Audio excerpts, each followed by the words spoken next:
Hello, everyone. This is Janice Teasely from Acts 2.1 United Front Prayer and Fasting Ministry.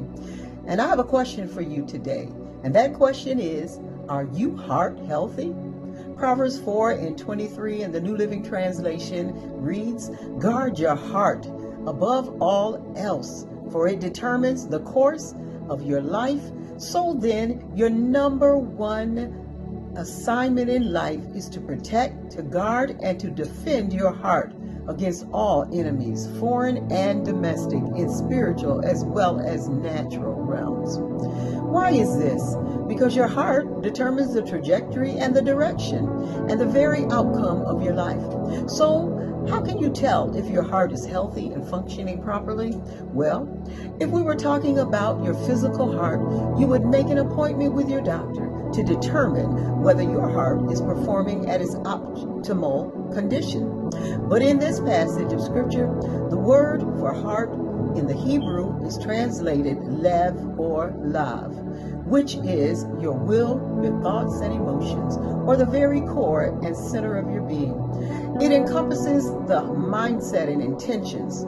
This soulish realm is critical to your God-ordained destiny because it affects your actions and your decision-making processes. In fact, it determines the outcome or the course and direction of your life, whether you succeed or fail in the assigned purposes of God for your life. I would like to draw your attention to three very dangerous and potentially lethal diseases, heart diseases or viruses that the scripture warns us to guard our hearts against. These viruses are not only serious, but without the antidotal remedy prescribed in the word, they will very sadly prove to be fatal. Number one is distraction. Distraction is dangerous because it diverts our focus and our attention from the most important matters of the kingdom, which are the study of the word and our personal devotion. In Luke 10:32, Martha was extremely upset over the fact that her younger sister Mary would not come and help her out in the kitchen. Instead of doing chores, Mary was feasting from the bread of life at the feet and table of the master chef, Jesus. Jesus used this occasion as a teaching opportunity and gave Martha a subtle rebuke. He told her that Mary has chosen the better part and said that while you were in the kitchen, preoccupied and heavy laden with the distractions of household tasks and chores, preparing dinner for the physical body, Mary chose the better part in partaking of the bread of life, which offers eternal satisfaction. Number two is depression. Depression is a spirit.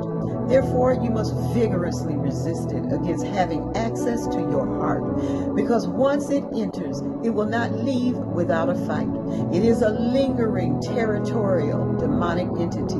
You must defeat it in the spiritual realm. Its most vulnerable victims are the spiritual weak Christians and people of low self-esteem. Isaiah 31:3b tells us that Jesus came to give us the garment of praise for the spirit of heaviness.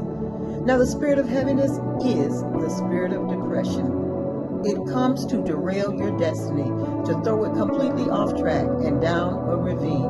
Lastly, I want to admonish you to guard your heart against what is in all probability the deadliest virus of the three, the spirit of deception. Deception in Matthew 16:6, Jesus warned his followers to beware of the leaven or the yeast of the Pharisees. He was using a metaphor for the infiltrating hypocritical influences and teachings of the Pharisees and the Sadducees.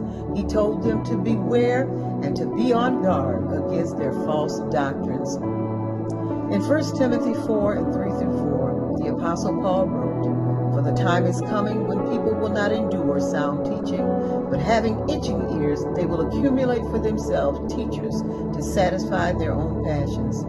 In 1 John 4:1, it says, "Beloved, believe not every spirit, but test the spirits to see whether they are from God. For many false prophets have gone out into the world." One of your highest priorities is to guard your heart more than anything else against these three deadly viruses: distraction, wants to take your focus from the most important matters of spending time in prayer and in the study of the Word.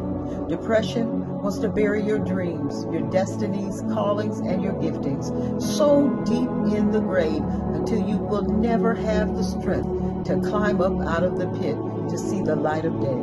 Lastly, deception. Deception wants to lure you down the broad highway, which leads to destruction. Matthew 7:13-14, Jesus described two roads.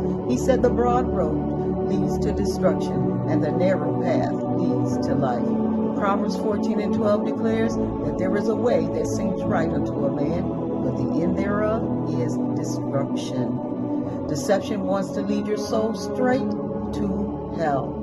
Guard your heart with all diligence, for out of it flows the issues of life. God bless you.